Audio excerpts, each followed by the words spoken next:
Au-delà des savoirs savants transmis dans les amphithéâtres, le savoir-faire des étudiants camerounais est mis sur un piédestal grâce au GTEC, Génie et Talent de l'étudiant camerounais. Une compétition marquée par une saine émulation, mais aussi l'expression de l'apport du système universitaire au développement économique et donc à l'émergence du Cameroun. Donc, grâce au GTEC, les universités mettent en exergue le talent et le génie des étudiants. L'objectif est clair. Permettre la visibilité de l'employabilité des diplômés des universités camerounaises à travers la création des juniors entreprises. Le ministre d'État, ministre de l'Enseignement supérieur, le rappelait d'ailleurs en 2018, alors que Marois abritait la deuxième édition du GTEC. Il faudrait que les étudiants puissent être valorisés dans ce qu'ils ont de plus innovant, à savoir le talent, le génie. La plupart des étudiants sont des génies qui s'ignorent. Bien ancré dans le triptyque assurance qualité, professionnalisation et numérisation des enseignements, employabilité des diplômés, le GTEC rassemble les étudiants des institutions publiques et privées du sous-secteur de l'enseignement supérieur autour de l'innovation et de l'entrepreneuriat. Pendant qu'ils rivalisent d'adresse, l'accompagnement se déploie sous la bienveillance des services compétents. Au bout de 3 éditions, l'appui institutionnel a déjà porté ses fruits à travers la création de juniors entreprises au rang desquelles Momita Holding Sarl, spécialisée dans la fabrication de la farine améliorée et diététique de bananes plantain, ainsi que dans l'élevage et la vente des escargots et de leurs produits dérivés.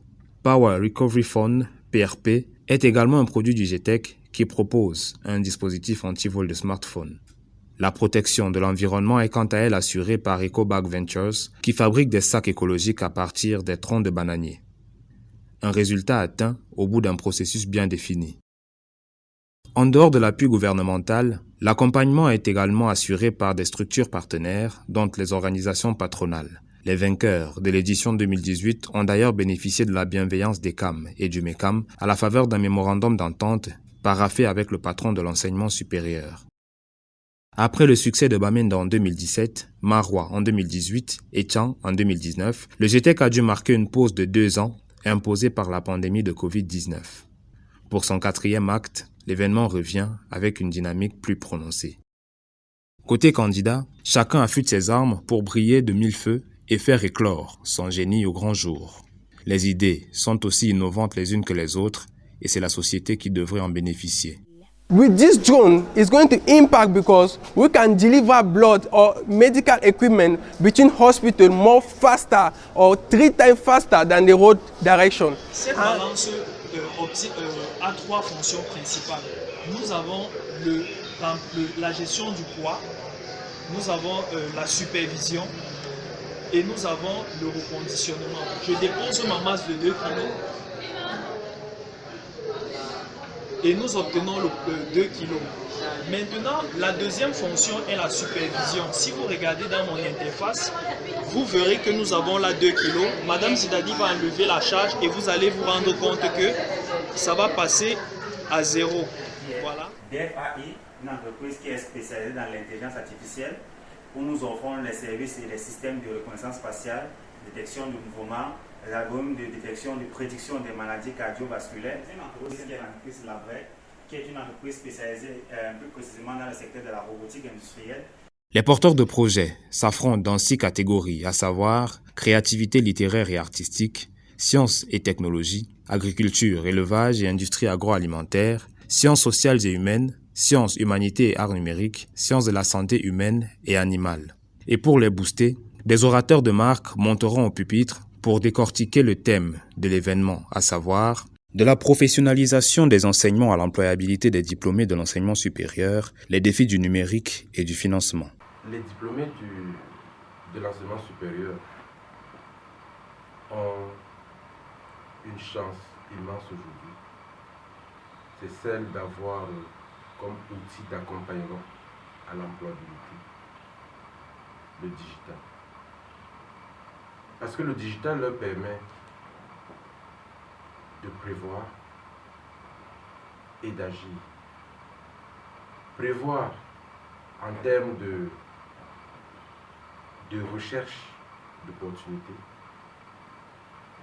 dans les différentes plateformes professionnelles et agir en utilisant les outils digitaux pour rechercher de façon quasi automatique les opportunités d'emploi et les opportunités d'accompagnement de leur projet par des financements qu'on peut obtenir des bailleurs de fonds internationaux.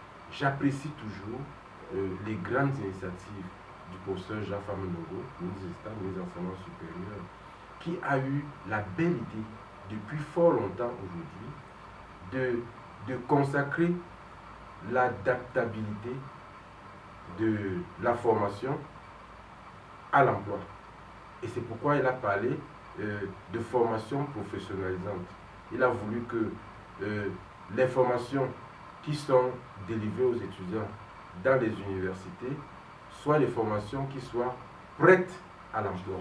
Notre stratégie consiste à faire de l'université une véritable industrie qui s'emploie à mettre sur le marché de l'emploi des profils ayant des compétences pour répondre aux exigences et aux besoins de ce marché. L'une des composantes essentielles de cette stratégie est le financement de l'acquisition des compétences pointues et le financement des entreprises innovantes à fort impact. Le financement dont il s'agit ne doit pas être pris comme une charge, mais comme un levier et un investissement. C'est pour moi l'occasion de remercier le ministre d'État, ministre de l'Enseignement supérieur, grand chancelier des ordres académiques, le professeur Jacques-Famé Ndongo, de me donner l'opportunité de présenter notre modèle. Il n'est plus possible de fonctionner sans l'outil numérique, sans les technologies de l'information et de la communication. Alors ce nouveau paradigme, ce nouveau concept vient changer radicalement le monde et appelle, n'est-ce pas, à un changement radical de paradigme. Donc les technologies de l'information et de la communication appellent les nouvelles méthodes de travail. Et ces technologies de l'information et de la communication conduisent donc à une mutation du monde. Est-ce que nous savons que d'ici 2030, 85% des emplois qui seront sollicités ne sont pas encore connus aujourd'hui? Est-ce que nous savons que d'ici 2040, 40% des emplois que nous utilisons aujourd'hui vont disparaître? Le jeune doit innover. C'est grâce à l'innovation qu'il pourra avoir une place au soleil dans cette nouvelle société qui se veut de plus en plus compétitive. La communauté universitaire est désormais sur les starting blocks pour l'expression du génie et du talent de l'étudiant camerounais.